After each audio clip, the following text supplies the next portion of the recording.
হঠাৎ করে প্ল্যান করে ফেলা একটা ট্যুর যদি সাকসেস হয়ে যায়, বিশ্বাস করো তার থেকে বেশি আনন্দ কিন্তু বয়ফ্রেন্ড ডায়মন্ড রিং দিলেও হয় না। এরকমই একটা ট্রিপে আমিও বেরিয়ে পড়েছিলাম কিছু অচেনা মানুষদের সাথে।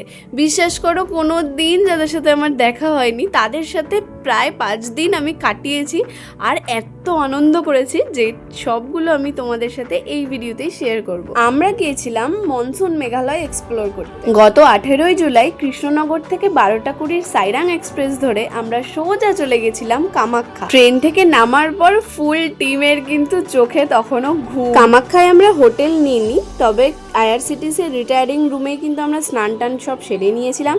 আর তারপর যখন এত সুন্দর একটা দৃশ্য দেখলাম বাইরে, তখন কিন্তু ওই ঘুম ক্লান্তি সব কিছু চলে গেল অনেকটা দূরে। ভোর 5টা 5:30টার মধ্যে আমরা সবাই রেডি হয়ে গেছিলাম, আর তখন দেখি বাইরে বৃষ্টি হচ্ছে।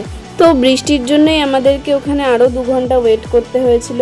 আর আমি তার মধ্যে কিছু ভিডিও ক্লিপস নিয়ে নিয়েছিলাম। আচ্ছা বলো তো আমাকে এই ড্রেসটায় কেমন লাগছে?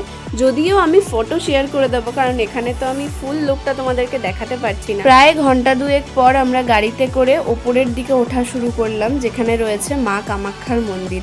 আর চারিপাশটা এত সুন্দর লাগছিল। আমার তো পাহাড়ে এইভাবে প্রথমবার যাওয়া, আর তারপর সেটা একা একা। চারিদিকের মানুষ আমি কাউকে চিনি না, সবার সাথেই অল্প অল্প আলাপ হয়েছিল প্রথম দিন, কিন্তু সেইভাবে কিন্তু কারোর সাথে আলাপ হয়নি, তাই কথা বলতে পারিনি। আর এইভাবে ভিডিও করতে করতেই আমি ওপর দিকে উঠছিলাম। মন্দিরে পৌঁছেই সবার আগে আমি নিয়ে নিয়েছিলাম পুজোর ডালা, আর তারপর ওয়েটিং রুমে বসে আমি ঘুমিয়ে গেছিলাম। প্রায় 7 ঘন্টা লাইনে দাঁড়ানোর পর এই কামাখ্যা মন্দিরের গেট অবধি আমি পৌঁছাতে পেরেছি।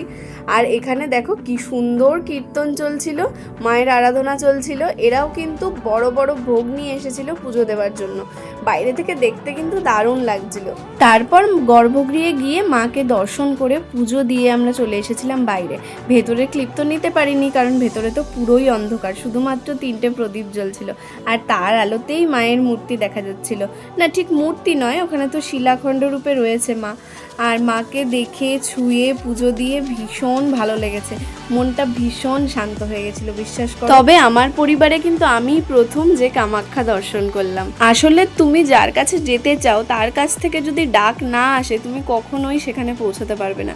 হয়তো আমার এইভাবেই কপালে ছিল একা একা দর্শন করা। তবে ওখানে গিয়ে কিন্তু বাড়ির সবার কথা মনে পড়ছিল, বিশেষ করে সোমনাথের কথা। যদি সাথে থাকতো খুব ভালো হতো, দুজনে একসাথে দর্শন করতে পারতাম। যাই হোক, মা টানলে আবার দুজনে আসা যাবে কোনো এক সময়। তো মন্দির থেকে বেরিয়ে আমরা পেয়ে গেছিলাম ভোগ, আর ভোগ খেয়েই চলে এসেছিলাম এই বাজারে ঘুরতে। জানি কামাখ্যা মন্দিরের আশেপাশে অনেকগুলো মন্দির রয়েছে, তবে আমাদের হাতে সময় খুব কম থাকায় আমরা কিন্তু সেই মন্দিরগুলো ঘুরতে পারিনি। পরে যখন যাব তখন আবার ঘুরবো। তো তারপর গাড়িতে ওঠার পর রাস্তার পাশে দেখি এরকম সুন্দর একটা ভিউ পয়েন্ট, আর আমরাও দাঁড়িয়ে গেলাম এত সুন্দর ভিউ পয়েন্টটাকে এনজয় করতে। আর সেটাকে ক্যামেরাবন্দি করবো না, সেটা কি হয় কখনো? এই ভিউ পয়েন্ট এনজয় করে লম্বা টানা একটা ঘুম দিতে দিতে আমি পৌঁছে গেছিলাম কিন্তু আমাদের শিলংয়ের হোটেলে। পরদিন সকালটা এরকম বৃষ্টি ভেজা ছিল, আর তার মধ্যেই চা খেতে খেতে বৃষ্টি দেখছিলাম। বৃষ্টিটা একটু কমে আসার পরই আমরা রেডি হয়ে বেরিয়ে পড়েছিলাম প্রথম দিনের সাইট সিন ঘোরার উদ্দেশ্যে। রাস্তার দুপাশে পাহাড়, পাইন আর রডোডেনড্রনের সারিগুলো যেন হাতছানি দিয়ে ডাকছিল যে এখানেই নেমে পড়ো না, আমাদেরকেও একটু দেখে যাও। অনেকটা রাস্তা আসার পর চোখে পড়লো একটা ছোট্ট টি গার্ডেন। এই গার্ডেনটাই নাকি এখানে একমাত্র টি গার্ডেন যেটার থেকে চা আসে, আর পুরো মেঘালয়তে চা সাপ্লাই হয়। ছোটবেলায় যখন বাবা মায়ের সাথে সেবক পাহাড় ঘুরতে গেছিলাম, তখন একবার এরকম চায়ের বাগানে কিন্তু দাঁড়িয়েছিলাম, আর সেই ছোটবেলার স্মৃতিগুলোই তখন চোখের সামনে আমার ভাসছিল। আর এই দেখো মনসুন মেঘালয়ের নদী, বাবারে বাবা, সেই নদীর রূপ দেখলে তো আমাদের গঙ্গা নদীও ফেল হয়ে যাবে। এতটাই খরস্রোতা ছিল প্রত্যেকটা নদী, কারণ এই বর্ষায় তো নদীগুলো ফুলে ফেপে ওঠে আর প্রচণ্ড খরস্রোতা হয়ে যায়। আর মনে হচ্ছিল এর মধ্যে যদি একবার পড়ি তাহলে মনে হয় আমি শেষ, আমায় আর খুঁজেই পাওয়া যাবে না। কিছু দূর এসে কোনো একটা ওয়াটারফলে আমাদের দাঁড়ানোর কথা ছিল, কিন্তু সেখানে প্রচণ্ড কুয়াশা থাকায় কিচ্ছু দেখা যাচ্ছিল না। সেই জন্যই আমরা বেরিয়ে পড়লাম পরের জায়গায় যাওয়ার জন্য। চারিদিকের কুয়াশা দেখতে দেখতে আমরা পৌঁছে গেলাম গার্ডেন অফ কেভস, যেটা কিন্তু চেরাপুঞ্জিতে রয়েছে। আর চেরাপুঞ্জি মানেই তো সব সময় বৃষ্টি, আমরাও বৃষ্টিতে ভীষণ ভিজে গেছিলাম। এই হলো গার্ডেন অফ কেভসের গেট। এখানে কিন্তু 100 টাকা করে টিকিট নেয়, ভেতরে 10টা ওয়াটারফল একসাথে রয়েছে। আর জায়গাটা ভীষণ অ্যাডভেঞ্চারাস, একবার গেলে কিন্তু মন ভরে যাবে। এরকম গুহার মধ্যে দিয়ে পাথর ভেঙে ভেঙে যাওয়া, আর তার মধ্যে চারিদিকে বৃষ্টি আর মাঝে মাঝে ওয়াটারফল, কি যে ভালো লাগছিল দেখতে, কি বলবো। এই গুহাটার নিচে দাঁড়িয়ে কিন্তু আমি কিছুক্ষণ ধরে অনেকগুলো ভিডিও ফটো তুলেছি, আর এই বৃষ্টিটাকেও একটু উপভোগ করে নিয়েছি। প্রথমে তো আমরা ভেবেছিলাম এটা পুরোটাই ম্যানমেড, কিন্তু না, এটা ন্যাচারালি তৈরি হয়েছে। আর ন্যাচারালি এত সুন্দর তৈরি হয়েছে, কি বলবো। বড় বড় পাথরের মধ্যে দিয়ে এইভাবে জল বেরোচ্ছিল, কি যে ভালো লাগছিল দেখতে। তবে পুরোটাই কিন্তু ফ্রেশ ওয়াটার। আর দেখো এখানকার গাছগুলো কতটা সতেজ, যেদিকেই তাকাবে সেদিকেই কিন্তু পুরোটাই অ্যাডভেঞ্চারাস ভাইব। আর আমি তো জানতাম না যে এই ঝর্ণাগুলোতে স্নান করা যায়, না হলে আমি কিন্তু এক্সট্রা জামা কাপড় নিয়ে যেতাম স্নান করার জন্য। তবে এইটুকুতেই যা ভিজেছি তাতেই না আমার পরের দিন ঠান্ডা লেগে গেছিল আর প্রচণ্ড জ্বর চলে এসেছে। কোনোদিনও ট্রেকিং না করা, পাহাড়ে ঘুরতে না যাওয়া একটা মেয়ে যখন বাড়ির সবাইকে ছেড়ে একা একা ঘুরতে যায়, তখন তার অবস্থান মনে হয় আমার মতোই হবে। আমি কিন্তু নিজেও ভালো করেই জানতাম আমার বৃষ্টিতে অ্যালার্জি আছে, আর ফ্রুটস অ্যালার্জিও আছে। এবার মেঘালয় গিয়ে দেখি চারিদিকেই তো ফল বিক্রি হচ্ছে, সেখান থেকে একটু তো অ্যালার্জি হলো। তার মধ্যে আবার এই বৃষ্টির ঠান্ডা ওয়েদার, এতেও আমার অ্যালার্জি হয়ে গেছিলো, যার থেকে কিন্তু জ্বরটা আরও বেশি করে এসছে। আর দেখো এই গুহাটার মধ্যে ঢুকে তখন মনে হচ্ছিল কোথায় বৃষ্টি, শুধু তো এক নদীগুলোর মধ্যে দিয়ে জল যাচ্ছে, কিন্তু না, এই বৃষ্টিগুলো কিন্তু বোঝা গেছে গুহার বাইরে এসে। তবে এই ফরেস্টের মধ্যে বৃষ্টি, এটা কিন্তু দারুণ লাগছিল দেখতে। আমি বলে বোঝাতে পারবো না কতটা সুন্দর। যদি তোমরা ওখানে সচক্ষে দেখতে পারো তাহলে হয়তো বুঝবে যে মনসুন মেঘালয় কতটা সুন্দর জায়গা। এই একই জায়গায় 3বার বৃষ্টি এসেছে, আর 3বারই আমরা পুরোপুরি ভিজেছি। ছাতা, রেনকোট, কোনো কিছুতে কোনো কাজ হচ্ছিল না। যতই তুমি ইকুইপমেন্ট নিয়ে যাও, মেঘালয় মানে তোমাকে ভিজতেই হবে। আর যদি না ভেজো তাহলে আর অ্যাডভেঞ্চারের কি মানে। এখন যে সময়টা তোমরা দেখছো এটা কিন্তু দুপুর 2টোর সময়, আর দুপুর 2টোতেও দেখো চারিদিকে এত কুয়াশা। এখন যে জায়গাটা তোমরা দেখছো এটাকে বলা হয় লিটল হাট। এই লিটল হাটের মধ্যেও কিন্তু লোকজন পয়সা দিয়ে গেছে, কেন জানি না। আর বাইরে বেরিয়ে দেখি এরকম সুন্দর সুন্দর রেনকোট, ছাতা এইসবের দোকান বসেছে। এইসব দোকানগুলো একটু ঘোরাঘুরি করে আমরা গাড়ি স্টার্ট দিয়েছিলাম কেনরাম ফলস যাওয়ার উদ্দেশ্যে। আর যাওয়ার পথে যখন কুয়াশাটা কেটে গেল, তখন এইরকম সুন্দর একটা দৃশ্য দেখে মাঝ রাস্তাতেই আমরা গাড়িওয়ালাকে বলেছিলাম, দাদা প্লিজ একটু আমাদের এখানে দাঁড় করান, আমরা দু চোখ ভরে প্রকৃতিটা উপভোগ করি। জানো এটা কোথায়? এই যে মেঘের ঢাকা জায়গাটা দেখতে পাচ্ছ, এটা কিন্তু বাংলাদেশের সিলেট। মানে আমরা এই মুহূর্তে কিন্তু বাংলাদেশের একদম বর্ডারে দাঁড়াই। দিদা দাদুর মুখে শুনেছিলাম বাংলাদেশ খুব সুন্দর জায়গা, কিন্তু এতটা সুন্দর সেটা ভাবিনি।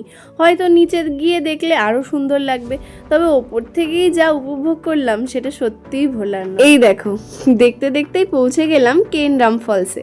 কেনরাম ফলস হলো পৃথিবীর 7ম উচ্চতম ফলস। এর সৌন্দর্যও কিন্তু আমি ভাষায় প্রকাশ করতে পারবো না, কারণ ওখানে গিয়ে যা দেখেছি, চোখের শান্তিটাই আলাদা ব্যাপার একটা।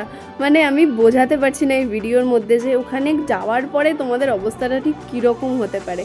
সত্যি অসাধারণ একটা জায়গা, চারিদিক থেকে এরকম জল পড়ছে, আর জলগুলো নর্মালি মনে হচ্ছে যে ওটা স্লো মোশনে পড়ছে, কিন্তু না, এত খরস্রোতার কারণে কিন্তু মনে হয় যে ওটা স্লো মোশনে পড়ছে। আর কেনরাম গিয়ে তো একটু খিদে পেয়ে গেছিলো, কারণ সারাদিন ঘোরাঘুরি করেছি সেই সকালবেলা ব্রেকফাস্ট করে।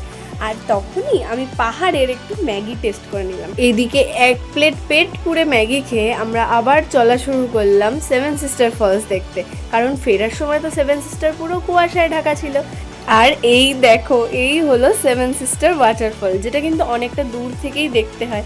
এতদিন ধরে ফেসবুক, ইউটিউবে এদের ছবি, ভিডিও সব দেখে আমি না নিজে থেকে নিজেকে ঠিকই রাখতে পারিনি, এত সুন্দর লাগছিল দূর থেকে।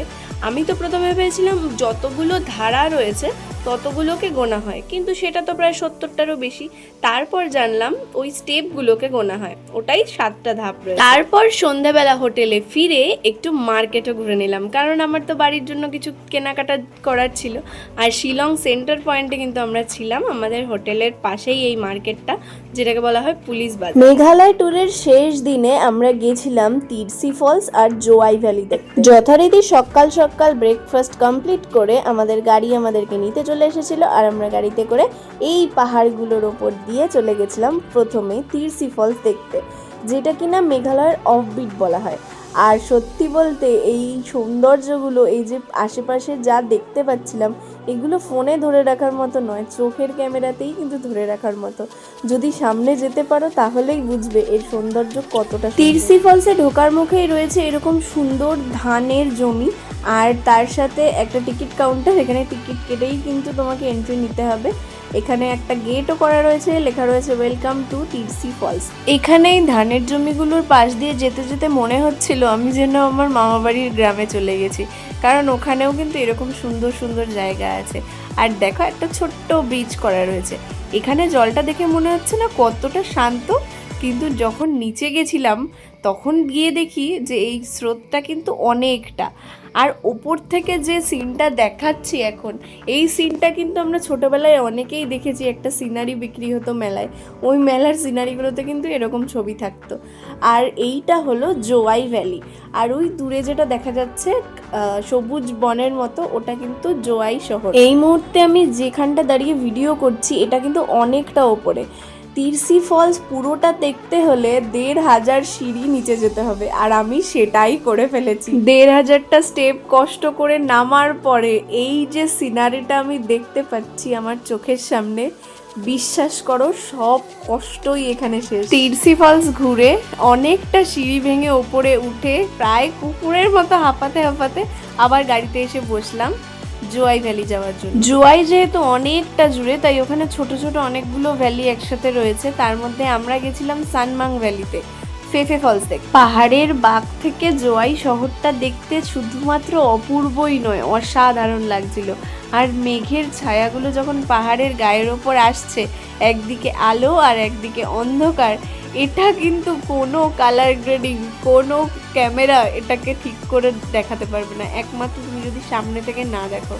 এগুলো দেখতে দেখতেই আমরা পৌঁছে গেলাম প্রায় সানমাং ভ্যালিতে। আর সানমাং ভ্যালিতে কিন্তু তোমাদেরকে অবশ্যই গাইড নিতে হবে, কারণ গাইড ছাড়া তোমরা কেউ চিনতে পারবে না। আর ওখানে রুট ম্যাপ দেখেও কিন্তু যাওয়া যায় না, অবশ্যই গাইড নিতে হবে। গাইড নিয়ে প্রায় 5 কিলোমিটার হেঁটে ফেফে ফলসের কাছে যেতে হবে, তারপর ওখান থেকে ট্রেক করে অনেকটা নিচে নেমে তারপরে তোমরা কিন্তু ফেফে ফলসে পৌঁছাতে পারবে। ওপর থেকে যদিও দেখা যায়, তবে ওপর থেকে দেখে অতটা মজা পাবে না যতটা নিচে গিয়ে পাবে। আর এই ফেফে ফলসে কিন্তু স্নানও করা যায়, তবে যেহেতু আমি আগের দিন জ্বরে ভুগেছিলাম সেই জন্য আমি আর স্নান করিনি, বাকি অনেকেই কিন্তু করেছিল আমাদের। প্রায় পুরো সানমাং ভ্যালি হেঁটে আমরা চলে এসেছি ফেফে ফলসের কাছে। আর এখন আমাদেরকে নিচে যেতে হবে ফলসটা দেখতে, কারণ ওপর থেকে যে সৌন্দর্যটা দেখতে পাচ্ছি নিচে গেলে নাকি আরও সুন্দর দেখা যায়। এই দেখো চলে এসেছি নিচে, ট্রেক করে অনেকটা ট্রেক করে আসতে হয়েছে ওপর থেকে। আর নিচে এসে এই দৃশ্যটা দেখে সত্যিই মনটা ভালো হয়ে গেছিলো। মানে এই দুদিন লাস্ট দিন আমরা যে যে জায়গায় গেছি প্রত্যেক জায়গাতেই কষ্ট করতে হয়েছে, তবে সৌন্দর্যটা অসাধারণ। আর এরকমভাবে নদী পেরিয়ে, জঙ্গল পেরিয়ে, মাঠ পেরিয়ে কিন্তু আমাদেরকে ফেফে ফলসের কাছে পৌঁছাতে হয়েছিল। তবে এইভাবে নদীর মধ্যে দিয়ে হেঁটে হেঁটে যেতে কিন্তু বেশ ভালো লাগছিল, কারণ জলটা একদম পরিষ্কার, ওপর থেকে নিচ অবধি তুমি একদম দেখতে পাবে, কোনো রকমের কোনো অসুবিধা হবে না। আর এর মধ্যে কিছু কিছু খাদ আছে, সেগুলো একটু দেখে তারপর যেতে হবে। তো এই ছিল আমার 4 দিনের মনসুন মেঘালয় ট্রিপ। আর এই ট্রিপটা কিন্তু অ্যারেঞ্জ করেছিল স্বপ্ন উড়ান ট্রাভেল। আমি স্ক্রিনে ডিটেলস দিয়ে দিচ্ছি, তোমরা যদি কোথাও ঘুরতে যেতে চাও তাহলে অবশ্যই কিন্তু ওদের সাথে কন্ট্যাক্ট করতে পারো। সত্যি ভীষণ ভালো পরিষেবা পাবে। আর আমার ভিডিওটা কেমন লাগলো সেটা কিন্তু কমেন্ট করে জানাতে ভুলো না।